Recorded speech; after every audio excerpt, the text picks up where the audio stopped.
So, if you know anything about the marine industry, that's a stock cab. Original one. The original cap and rotor. Have never been changed. This exhaust boot had a crack in it.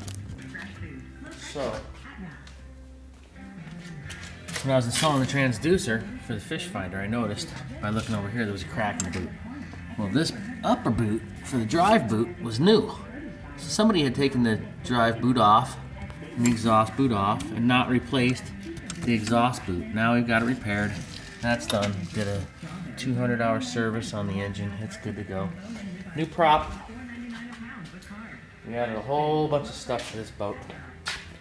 That's concerning though. Someone's been charged all these years for tune-ups.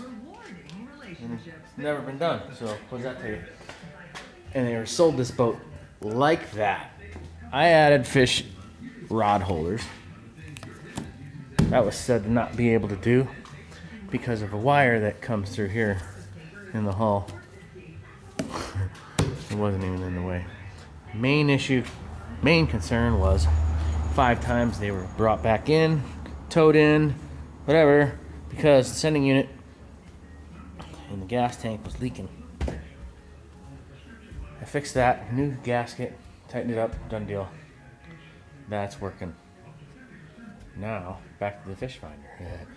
The toys. Oh, there's something down there in the concrete. At any rate, that's done and working. Tighten the ignition up.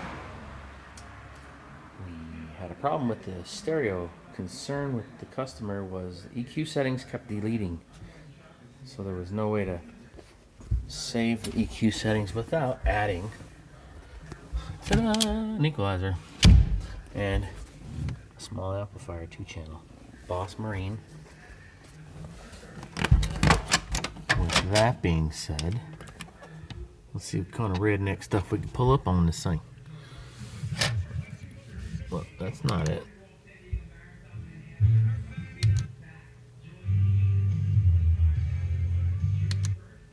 Oh.